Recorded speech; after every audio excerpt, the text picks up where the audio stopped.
So one of the things they don't tell you in the travel brochure about Mackinac Island is that you have to watch where you step.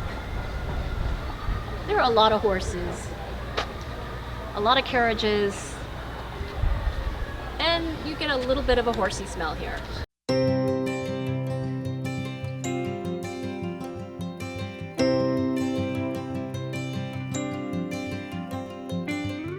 Okay, welcome to this week's episode of Luv Subbin. And where does it find us? We are in the St. Ignace. And we are about to board the Mackinac Ferry to head off to Mackinac Island. We've got our Bromptons. Yep. We bromped on down. Yeah, you bromped. You don't bike ride. So we bromped on down here from our campground, which is the Straits State Park.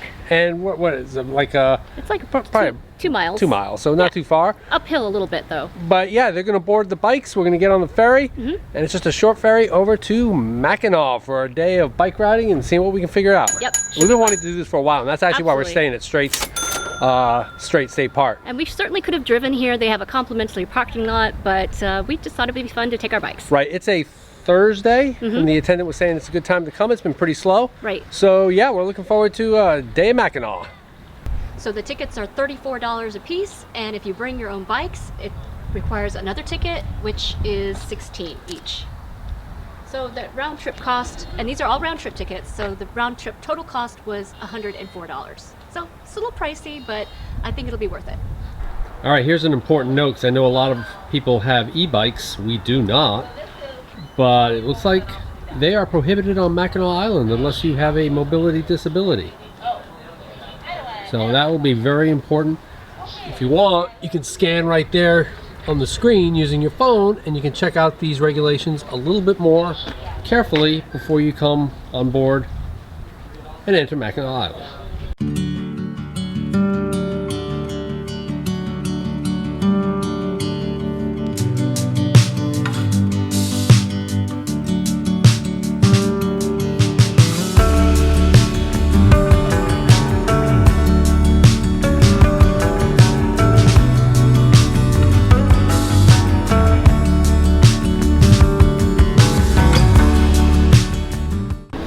First thing we did is we came to this little island information stand and got a map. And we also looked into the fort as well. It's up there, but it's $10 a person for entrance fee, and so we're gonna just kind of play it by ear and see what we want to do. So you can only park your bikes where they have this white line on the outside. And the benefit of the Bromptons is they fit in a really small space.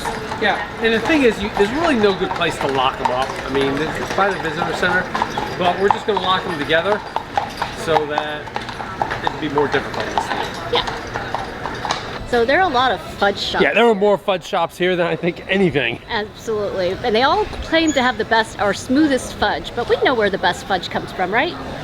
Uranus! Exactly. Check out this video right here where we visit the Uranus Fudge Factory. Yes, so we are outside the Grand Hotel, and the bike parking area is over by the golf club. There's a lot of bikes here. And a lot of bikes here. It reminds me of a triathlon, yeah, right? when we would do triathlons. T1. T3. T1 was usually swim, right? Yeah, but transition 1 was getting out of the swim and mounting your bike. Oh yes, that's true. So it was T1 to T2. All right, so we have made it to the Grand Hotel. And yeah, this is one of those iconic things. I don't think you can go inside. You have to pay a fee to go inside. Yep. I don't know if we're going to do that or not. We're going to investigate. We'll see. But yeah, it's beautiful. I think it holds the world's record for the longest porch, too. Yes, so. And it was also featured in a movie with Christopher Reeves and Jane Seymour in Somewhere in Time.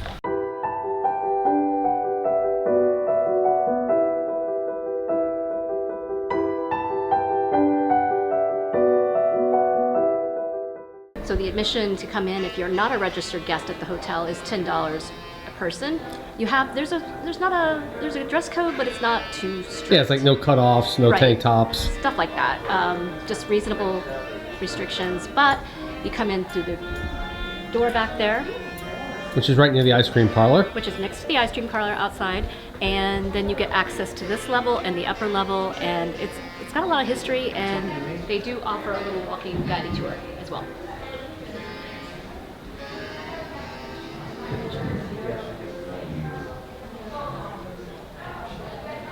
And as I like playing around, there's the Instagram shot. and there's reality. They have a lot of frame memorabilia in here. Confirmation, reservation confirmation at the rate of $15 a night. I doubt it's that now. This is the wine bar.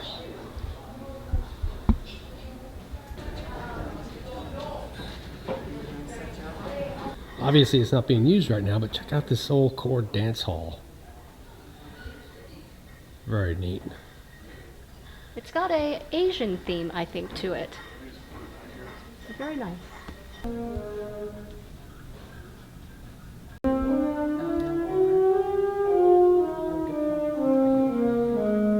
Almost like a circus tent here, huh?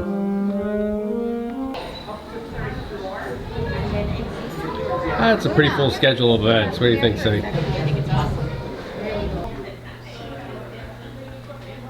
So we're in the main lobby portion, right? Yes, that way is the trophy room, and I think there's a main dining room down there as well. All right, let's see what kind of trophies we have. Look at these dog ribbons. It's a big ribbon. That's a big ribbon. Oh, look at these awards here. They almost look like Oscars. Maybe we have to kick up our Luv Subbin award a notch, huh? Yeah, I think so. And we see the menu.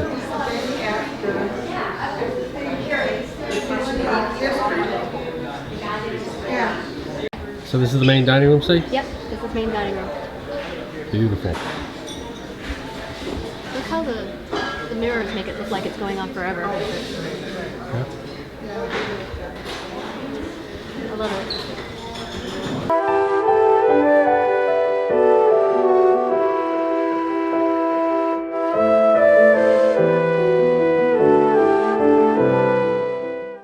All right, we are up in the Cupola Bar. That's the sunglasses. It's pretty Yeah, bright up because here. it's pretty bright in here. It's surrounded by windows. So where do you end up? This is one of our... This is a vodka martini, but with a splash of sherry. I love sherry, so this is very interesting. Tastes like a vodka martini with a splash of sherry. That's delivers on its promise. It does. And I got the Cupola Manhattan, which is Maker's Mark 46, sweet vermouth, Angostura bitters, and of course, being a Maker's Mark ambassador for life, I'm glad it's Maker's Mark 46. Awesome.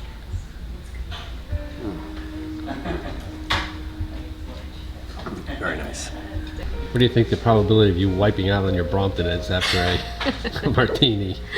Very I likely. don't think you've ever actually. had a martini. I don't think I've ever drunken and driven my Brompton, so it should be interesting. And you can see how long the terrace is. Yes, the world's longest. And where are we going over tomorrow? The Mackinac Bridge.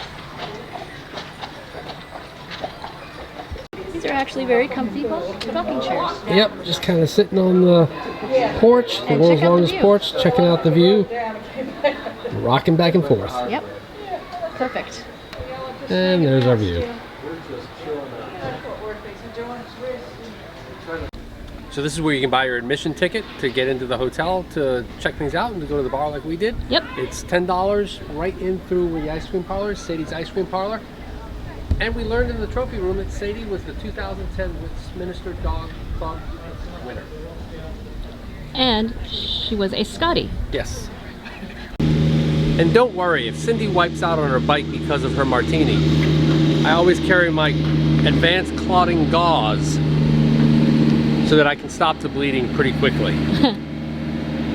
Straight downhill from here, so I'll be Might need it. I'll be riding on the brakes.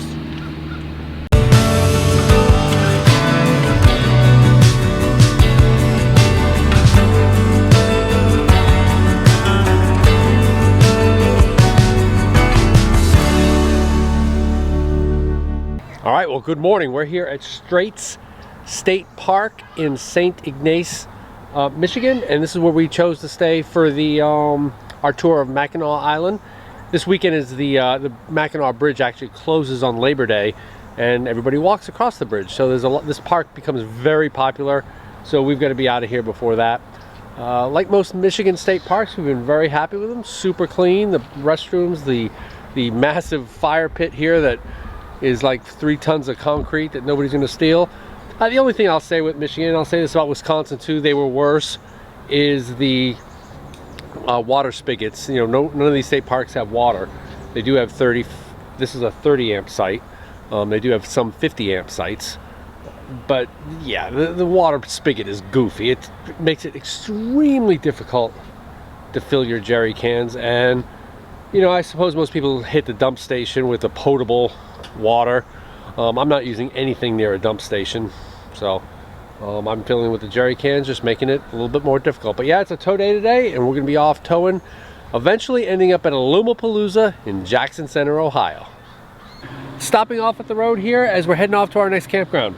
So what'd you find? We found some local Michigan wild rice, and it has an interesting story behind it, so I had to stop and get some.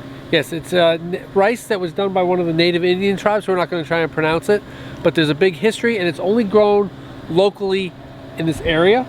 And Michigan, I guess, just about in 2022, passed this as the state's official grain. In order to help protect it, because a lot of their locations where this is grown has been decimated, and so they wanted to protect the grain so that they could have it forever. So if you like this video, give us a big thumbs up. And if you think we've earned a subscription, click the subscribe. And comment below if you've had some interesting native Michigan foods and how you like them. Because we come out with RV and Airstream related videos just like this one every Tuesday. Thanks for watching.